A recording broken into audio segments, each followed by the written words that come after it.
Students, this is Mr. Sims, and we are on page 39, and this video is going to go through example number 1 and example number 2, using number lines to find distance between two rational numbers. So in A, using a number line, visual representations, we want to find the distance between 1 1/2 and 5. So for this one in particular, I'll use a horizontal number line. And I'll put a 0 right there. And now because these numbers are small, I could probably even make it, there's 1, 2, 3, 4, 5. So I can even label these. So here's 5. And here we would say is 1 1/2. So the distance between the two numbers would be, if I jump spaces, 1, 2, 3, and a half. So the distance between them would be 3 1/2. Right. B. All right, now, what happens when the numbers get a little bit bigger? So now if I want to use a number line here, find the distance between -42 and 56. All right, and actually for this one, I'm going to use a vertical number line. The reason I'll use a vertical number line is because when we're doing temperature and elevation change problems, which come up in this lesson, you typically would draw a vertical number line. So I'm going to draw a vertical number line, put 0 here. I want to find the distance between -42, -42 would be down here, and 56, which would be here. And I want to find the distance. All right, so one thing we want to talk about with the distance is the idea of, adding versus subtracting the numbers. And it does kind of lie in, it does kind of play a role. So for instance, if I want to find the difference from the distance from -42 to +56, well, I know that this distance here is 42 because it's going to take me 42 just to get back to 0. Then I'm going up another 56. So what I'm really doing with these numbers is I'm really adding them. So I take, this would be 8, 98. So the difference between, or the distance, I should say, distance, not difference, between those two numbers is 98. Right? And let's see, find the distance between -250 and -125. So I'll use a horizontal one for this one.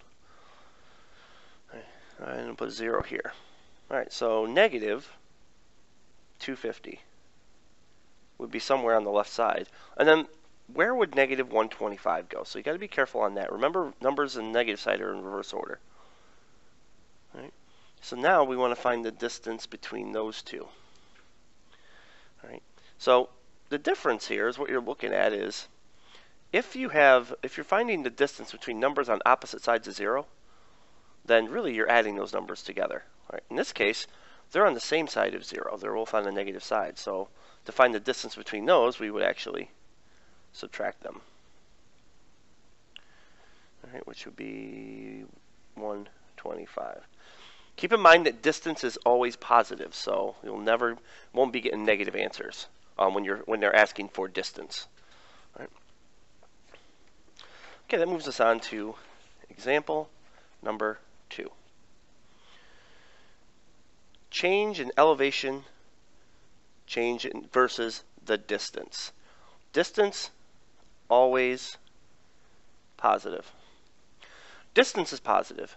A change in elevation or temperature could be positive or negative depending on increasing or decreasing. So when you say that there's a change in elevation, you can say that it is a negative change if it's going down, or it's a positive change if it's going up. So a hiker starting at the beginning of a trail at a point which is 200 feet below sea level. He hikes to a location on the trail that is 580 feet above sea level. What is the vertical distance between 200 feet below and 580 feet above?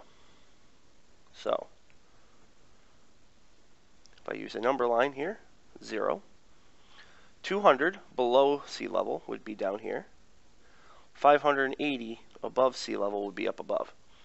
And the difference, the vertical distance from there to there would be, well, it's 200 back to 0 and then another 580. So you'd have 200 plus 580, which equals 780 feet. How should we interpret 780 feet in the context of this problem? Well, figure out where he started from. He started 200 feet below and went to 580 feet above. So it was a change of 780 feet. And it would be a positive change because of the fact that he went up. Okay. Whereas now, if we look at the other side of this, after lunch, he hiked back down the trail, which is 580 feet above to 200 feet below. So the vertical distance is still the same. What is the vertical distance? Well, if I start at 580, go back to this picture here, and I just go the other direction, I have to go down 580 to get to 0, and then down another 200. So the vertical distance is still 780 feet. But now we would say it is a change of negative 780 feet because it is decreasing. Okay, so that's the only difference here, is that distance is always positive. So if they ask you for the distance, okay, you're going to get a positive number. But if they're asking for what's the change, then that's a little bit different. It could be positive, which in this case going up. It could be negative, in this case going down.